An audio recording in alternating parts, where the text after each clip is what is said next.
बिस्मिल्लाहिर्रहमानिर्रहीम। अज़ीज़ तलबा अस्सलामु अलैकुम। मैं आपका केमिस्ट्री टीचर ग़ुलाम मुस्तफ़ा जीएम।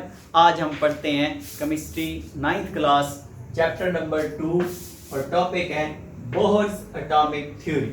चलें आए हम पढ़ते हैं बोहर। रदरफोर्ड का एटॉमिक मॉडल इस वजह से नाकाम रहा कि उसमें उसने ये कहा कि इलेक्ट्रॉन जो है वो मुसलसल एनर्जी खारिज करता रहता है, इसलिए इसका ये मॉडल इनकरेक्ट हो गया। इसके बाद एक और थ्योरी पेश की गई कि ये कहा गया कि इलेक्ट्रॉन जो है वो मुसलसल अगर एनर्जी खारिज करता है, घूमता है न्यूक्लियस के गिर्द, तो वो एक्सेलरेशन गेन करता है। तो जैसे एक्सेलरेशन गेन करता है तो उसे घूमते घूमते अपनी एनर्जी वाइब्रेशन करना शुरू कर देता है, तो हीट एनर्जी की सूरत में खारिज करना शुरू कर देता है एक्सेलरेट होते होते। तो ऐसा करते करते उसे ऐसा करना चाहिए कि एनर्जी उसकी बिल्कुल ख़त्म हो जानी चाहिए और न्यूक्लियस के अंदर गिर जाना चाहिए। तो ये रदरफोर्ड ने कहा, लेकिन ये ऐसा नहीं होता, इलेक्ट्रॉन न्यूक्लियस के अंदर नहीं गिरता। इसके मुताबिक एटम को कोलैप्स हो जाना चाहिए, जबकि एटम स्टेबल रहता है। उसकी ये रीज़न है कि इलेक्ट्रॉन एक ख़ास रास्ते के ऊपर यानी कि ट्रैक के ऊपर चलता रहता है और उसकी एनर्जी मखसूस होती है। ये बात नील बोहर ने कही, नील बोहर केमिस्ट, जिन्होंने ये बात कही कि इलेक्ट्रॉन मुसलसल गर्दिश तो करता है, लेकिन उसके गर्दिश करने के दौरान इलेक्ट्रॉन अपनी एनर्जी ना तो गेन करता है और ना ही रिलीज़ करता है। सिर्फ वो स्पेशल ऑर्बिट में मूव करता रहता है, ख़ास ऑर्बिट में मूव करता रहता है और एनर्जी को खारिज नहीं करता, और ना ही वो इलेक्ट्रॉन एटम के अंदर जाकर गिरता है। ये नील बोहर ने इस तरह से अपनी थ्योरी पेश की।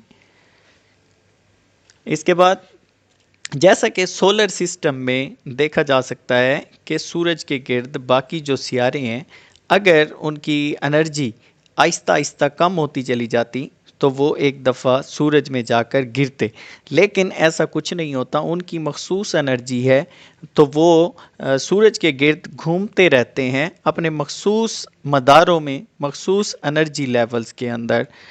तो ये एटम का स्ट्रक्चर भी बिल्कुल उसी तरह है कि इलेक्ट्रॉन जो हैं न्यूक्लियस के गिर्द घूमते रहते हैं और उनकी मखसूस एनर्जी होती है और वो मखसूस एनर्जी के ऑर्बिट में घूमते रहते हैं, जिन्हें शेल्स का नाम दिया गया है, एनर्जी लेवल या शेल्स।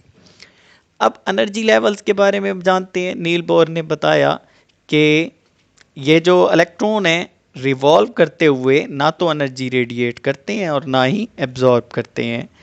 एनर्जी लेवल शेल्स का नाम दिया, वो भी इसी बोहर ने ही नाम दिया कि ये एनर्जी लेवल जो हैं ये शेल्स कहलाते हैं, और हर एक की एनर्जी डिफाइंड होती है यानी मखसूस होती है। शेल्स के नाम के स्टार्ट होते हैं न्यूक्लियस के बिल्कुल करीब वाला शेल जो होता है उसे के शेल कहते हैं, उसके बाद वाला एल, उसके बाद वाला एम और उसके बाद एन शेल का नाम दिया जाता है। इसके अलावा इनके नंबर्स भी दिए जाते हैं और नंबर्स को हम n से रिप्रेजेंट करते हैं। पहले नंबर वाले शेल को n1, दूसरे वाले को n2, तीसरे वाले को n3 और चौथे वाले को n4 का नाम दिया जाता है। और ये इनके नाम इनकी बढ़ती हुई एनर्जी के मुताबिक नाम दिया जाता है। जैसे में यानी कि पहला एटम है उसकी कम एनर्जी, न्यूक्लियस के करीब वाला है उसकी कम एनर्जी है। तो इस तरह स्ट्रक्चर ऑफ एटम हमारे सामने आ गया कि पॉजिटिव चार्जेस जो है एटम के न्यूक्लियस में पाए जाते हैं, जबकि न्यूक्लियस के बाहर इलेक्ट्रॉन मखसूस एनर्जी के लेवल्स में घूमते रहते हैं और वो एनर्जी ना रिलीज़ करते हैं ना एब्जॉर्ब करते हैं। इसके बाद 1932 में सर जेम्स चैडविक एक और साइंटिस्ट आया जिसने ये साबित किया कि जो मास है एटम के अंदर मौजूद प्रोटॉन का, उससे उसका मास पूरा नहीं फाइंड हो सकता। तो इस एटम के न्यूक्लियस में कोई और चीज़ है जिसके ऊपर कोई चार्ज नहीं है, जिसे इसने न्यूट्रॉन का नाम दिया।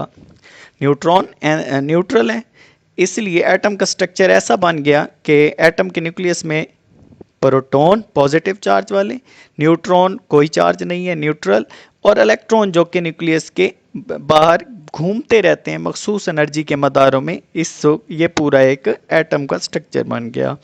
और ये इलेक्ट्रॉन की डिस्ट्रीब्यूशन उनके एनर्जी लेवल के एतबार से होती है कि जितना जिसकी एनर्जी ज़्यादा होगी वो बड़े शेल में आएगा, जिसकी कम होगी वो छोटे शेल में आएगा। और वो तलबा, आज हमने बोहर्स एटॉमिक थ्योरी पढ़ी।